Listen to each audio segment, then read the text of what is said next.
Tak ada hujan, namun Nepal dan Tibet diterjang banjir besar yang menewaskan ratusan orang pada Rabu 26 Agustus pagi. Pakar pun mengungkapkan banjir dan longsor mematikan di Tibet dan Nepal yang menewaskan ratusan orang dan ratusan lainnya masih hilang. Dikabarkan saat ini di Nepal sudah 470 dinyatakan tewas dan lebih dari 900 orang belum ditemukan usai banjir besar. Sementara itu di Tibet, 3 orang tewas dan lebih dari 500 hilang. Anggota Ikatan Ahli Bencana Indonesia atau IABI, Dr. Daryono menjelaskan, bencana itu merupakan rangkaian proses alam yang saling berkaitan atau cascading hazard yang bermula dari wilayah elevasi tinggi pegunungan Himalaya. Menurut Daryono, akumulasi pemanasan suhu atmosfer mempercepat dinamika kriosfer atau wilayah bumi yang didominasi es dan salju. Kondisi itu meningkatkan intensitas pencairan es di kawasan glaser. Air hasil pencairan kemudian menembus celah-celah glaser gantung atau hanging glacier dan terakumulasi pada batas antara massa es dengan batuan penopangnya.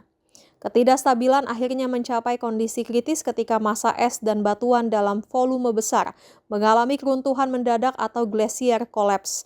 Material itu jatuh bebas dari ketinggian lebih dari 1 km menuju dasar lembah yang terjal.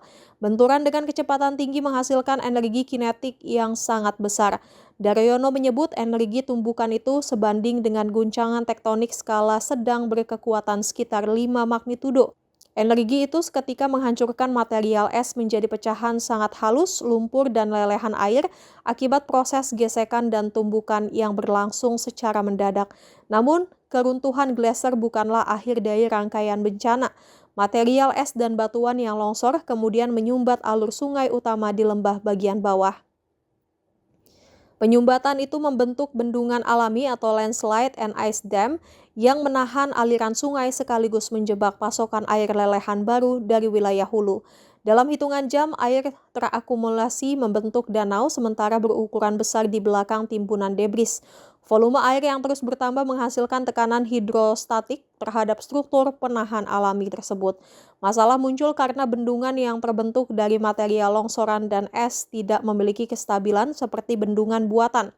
Ketika tekanan air melampaui kemampuan struktur alami untuk bertahan, bendungan mengalami keruntuhan atau breach. Jebolnya bendungan kemudian melepaskan volume air yang sangat besar dalam waktu singkat. Air tidak mengalir sebagai banjir biasa, melainkan membentuk gelombang banjir bandang atau outburst flood yang membawa lumpur, batuan berukuran besar, es, dan berbagai material debris. Gelombang itu bergerak cepat menuju hilir dan menyebabkan kenaikan muka air sungai secara drastis dalam hitungan menit. Daryono menjelaskan aliran debris memiliki massa jenis jauh lebih tinggi dibanding air biasa. Karena itu daya rusaknya menjadi sangat besar ketika memasuki kawasan hilir.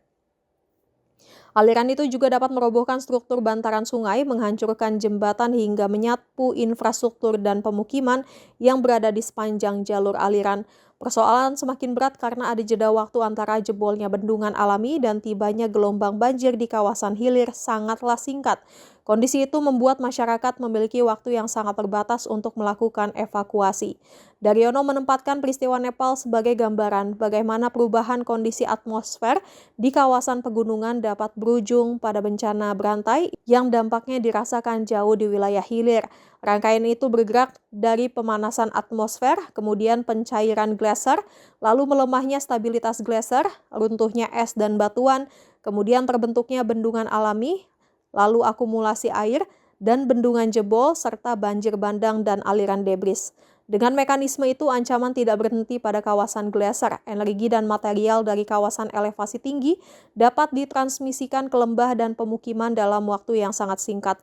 Fenomena ini menjadi bukti nyata bagaimana perubahan iklim global dapat memicu bencana beruntun atau cascading hazard dari puncak kriosfer hingga menghancurkan kawasan hilir dalam rentang waktu yang sangat singkat.